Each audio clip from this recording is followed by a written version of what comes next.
Hello friends, welcome to your channel.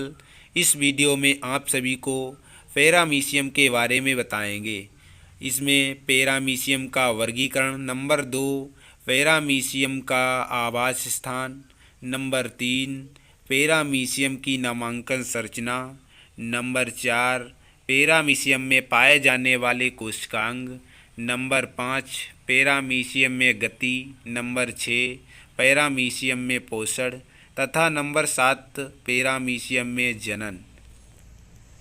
इसके बाद हम बात करते हैं पैरामीशियम का वर्गीकरण।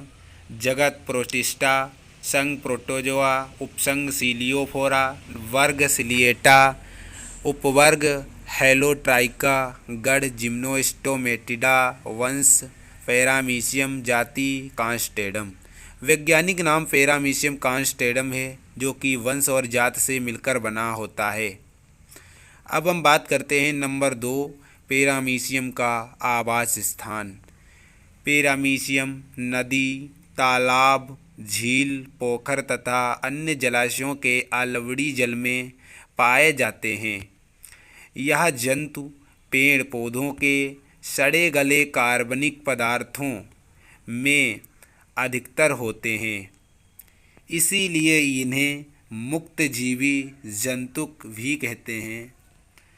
इसके बाद नंबर 3 पर बात करते हैं हम पैरामीशियम की नामांकन संरचना। इसमें जो रोम युक्त संरचनाएं हैं उन्हें सीलिया कहते हैं, यानी कि पादाप। और इसमें 2 प्रकार के केंद्रक पाए जाते हैं, गुरु केंद्रक तथा लघु केंद्रक। और इसमें शकुंचल से रिक्तिकाएँ भी पाई जाती हैं और खाद्य रिक्तिकाएँ तथा मुख द्वार पाया जाता है, जिससे पैरामीशियम भोजन प्राप्त करता है। एंडोप्लाज्म और कोशिका द्रव्य भी पाया जाता है। अब हम बात करते हैं पैरामीशियम में पाए जाने वाले कोशिकांग। नंबर ए केंद्रक, जो कि मेन होता है। केंद्रक एक प्याले नुमा संरचना होती है और केंद्रक के एक महीन दोहरी एवं छिद्रित केंद्रक कला से अवतरित होता है। केंद्रक के द्रव्य में क्रोमोसोम पाए जाते हैं, ये आनुवांशिकी में सहायक होते हैं। पैरामीशियम में 2 प्रकार के केंद्रक पाए जाते हैं, जिसमें गुरु केंद्रक, यह एक बड़ा केंद्रक होता है जो सेम के बीज के आकार का होता है। यह जनन के अतिरिक्त पोषण तथा अन्य क्रियाओं पर नियंत्रण रखता है, इसलिए इसे वर्धी केंद्रक कहते हैं। नंबर खा लघु केंद्रक, यह केंद्रक आकार में छोटा होता है। इसमें आर्डुइनो क्रोमेटिन पाया जाता है। यह जनन क्रिया में भाग लेता है, इसीलिए इसे जनन केंद्रक भी कहते हैं। अब हम बात करते हैं बी खाद्य रिक्तिकाएँ। खाद्य रिक्तिकाएँ खाद्य से भरी गोल आकार की अंतर्द्रव्य अंदर भ्रमण करती हुई दिखाई पड़ती हैं, जो पोषण में सहायक होती हैं। यह पोषण में सहायता करती हैं। Number C संकुचनशील रिक्तिकाएँ। पैरामीशियम में संकुचनशील रिक्तिकाएँ 2 पाई जाती हैं। इसमें तरल भरा होता है तथा एक निश्चित अवकाश के बाद एक लुप्त होती है। संकुचनशील रिक्तिकाओं का प्रमुख कार्य परासरण नियमन होता है और यह जल का नियंत्रण भी करती है। नंबर डी कोशिका द्रव्य। पैरामीशियम के कोशिका द्रव्य में बहुत सारे कोशिकांग होते हैं, जैसे केंद्रक, संकुचनशील रिक्तिकाएँ, खाद्य रिक्तिकाएँ, लाइसोसोम इत्यादि। अब हम 5 पर बात करते हैं पैरामीशियम में प्रचलन यानी कि गति। पैरामीशियम में गति 2 प्रकार से होती है। नंबर आ विसर्पण गति। इसमें पैरामीशियम जल के अंदर उपस्थित जलीय पौधों के कारण स्वतंत्र गति नहीं कर पाता है, इसलिए पैरामीशियम अपने रोमाभ यानी कि सीलिया को मुख खांच की ओर करके किसी आधार पर रेंगता है। और बामे यानी कि तरण गति। पैरामीशियम में यह प्रमुख प्रचलन है। इस प्रकार के प्रचलन में पैरामीशियम अपने शरीर को लचीला फन या सिकोड़ कर तीव्र गति से चलता है। नंबर 6 पैरामीशियम में पोषण। पैरामीशियम अपना भोजन बैक्टीरिया यानी कि जीवाणु, छोटे छोटे शैवाल, अन्य प्रोटोजोआ तथा सूक्ष्म कार्बनिक कण को भोजन के रूप में ग्रहण करता है। इसीलिए पैरामीशियम को अमीबा की भांति मुक्तजीवी या जंतु संभोजी जंतु कहते हैं। नंबर 7, पैरामीशियम में जनन। पैरामीशियम में जनन 2 प्रकार से होता है।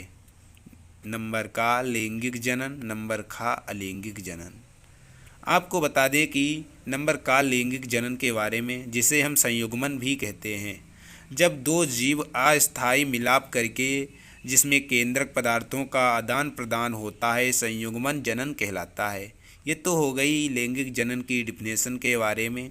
अब हम बात करते हैं पैरामीशियम के बारे में। इस प्रकार के जनन में जोड़ा होना आवश्यक है।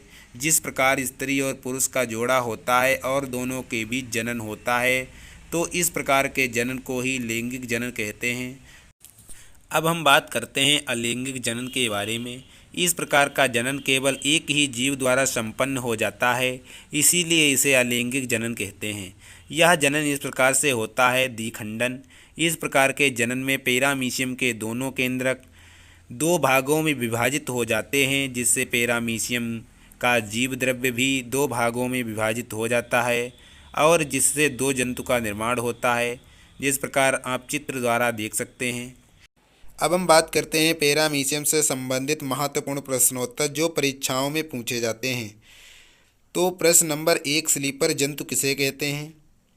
इसका सही आंसर, पैरामीशियम को स्लीपर जंतु कहते हैं क्योंकि इसकी संरचना चप्पल के आकार जैसी होती है। प्रश्न नंबर 2, पैरामीशियम में ट्राइकोसिस्ट का क्या कार्य है? पैरामीशियम में पाए जाने वाले ट्राइकोसिस्ट शरीर की सुरक्षा करते हैं तथा भोज्य कण को पकड़े रहने में सहायता करते हैं। प्रश्न नंबर 3, पैरामीशियम गति प्रचलन कैसे करता है? पैरामीशियम गति सीलिया द्वारा संपन्न होती है। इस प्रकार हम कह सकते हैं कि सीलिया का ही प्रमुख कार्य गति में भोजन पकड़ना होता है। प्रश्न नंबर 4, पैरामीशियम में गति के प्रकार बताइए। पैरामीशियम में गति 2 प्रकार से होती है, विसर्पण गति और त्वरण गति। प्रश्न नंबर 5, संकुचनशील रिक्तिकाओं का क्या कार्य है? संकुचनशील रिक्तिकाओं का प्रमुख कार्य परासरण नियमन यानी कि जल संतुलन करना है। प्रश्न नंबर 6, रोमाभ क्या है? सीलिया को ही रोमाभ कहते हैं, जो कि आगे चित्र में दर्शाया गया है। प्रश्न नंबर 7, पैरामीशियम में गमन किसके द्वारा होता है? पैरामीशियम में गमन सीलिया द्वारा होता है। प्रश्न नंबर 8, लघु केंद्रक का क्या कार्य है? पैरामीशियम में लघु केंद्रक जनन क्रिया में भाग लेता है। इसी प्रकार के वीडियो देखने के लिए मेरे चैनल को सब्सक्राइब करें, बेल आइकन को प्रेस करें ताकि आने वाली वीडियो की नोटिफिकेशन मिल सके।